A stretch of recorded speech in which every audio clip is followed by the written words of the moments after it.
係小藍啊，我哋又出去遊山玩水啦。今年係第一次去唱歌，以往去嘅 KTV 都係包食自助餐嘅，但今日呢揀嘅就係呢間新店。雖然佢冇餐飲服務，但係睇佢嘅環境同埋設備就更勝一籌啦。首先呢，我哋係8個人去咗飲早茶、食點心，跟住就去咗鬧市同貓貓打卡，再食一個泡芙下午茶，然後重點就係去呢一個有科幻感覺嘅 K 場，唱咗5粒鐘，最後6個人就去食咗個蒸汽石鍋魚，度過咗一個非常緊湊嘅一日啦。我哋去片8個人朝頭早嚟到深圳大劇院站呢一間粵菜王府嗰度飲中茶食點心。呢一間店嘅座位非常之寬敞啊，佢嘅侍應同埋經理仲非常充足添，服務都算係中上級數啊。叫咗12味美食，當中個亮點就一定係呢一個果木燒雞啦，又脆又肉嫩，真係非常之好味啊！仲用咗大眾點評嘅優惠，最後每人都只係83蚊人民幣咋，真係好抵啊！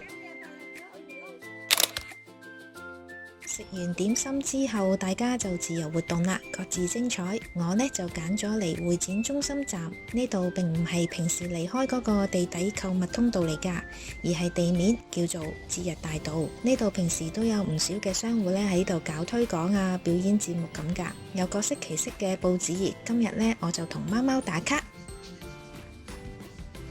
到攰都係要食翻個下午茶，食下甜品先。嚟到商場裏面呢一間松小芙，佢喺深圳創立噶，大概已經有7年嘅品牌歷史噶啦。聽講佢做嘅甜品採用咗低糖處理，所以極具 CP 值啊。佢嘅甜品亦都好有名噶，仲可以喺呢一度自由咁樣打卡添。呢度啲裝飾氣氛好舒服，我叫咗個梳芙梨班戟同埋美式咖啡，真係好寫意啊！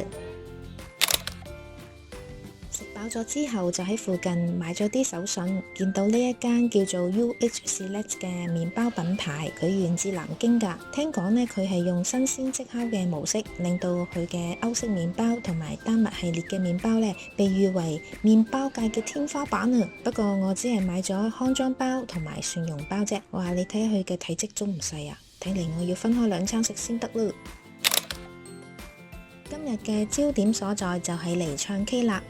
呢一間國貿站嘅Z亮版式 KTV， 佢係一間主打科技風、空間奢華嘅連鎖 KTV， 總面積達到4000多平方米咁大㗎，設有多個主題房啦，例如係有星空、工業風同埋一啲派對房間添。唱5個半鐘頭，收費都只係148蚊啫噃。仲有獨立嘅洗手間，非常之乾淨。佢嘅燈光、音響都唔錯啊，座位仲好寬敞，又冇異味。我覺得最重要嘅就係佢啲歌都比較多，同埋都容易揀。星光之中恍如迷路，完全只因心如迷路，情深到老。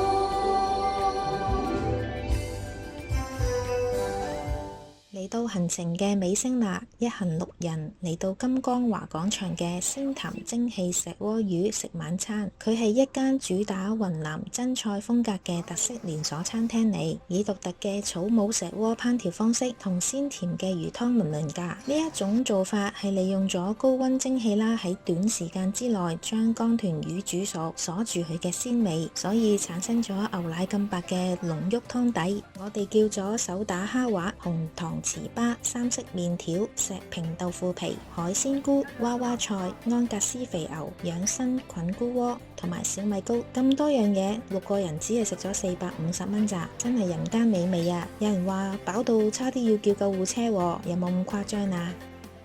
影片中嘅重要內容，例如係地址等等，大家呢可以喺下邊嘅資訊欄嗰度揾到㗎。請大家繼續支持呢個頻道，點讚同埋轉發啦！我哋下次會去另一個風景區㗎，到時見啦！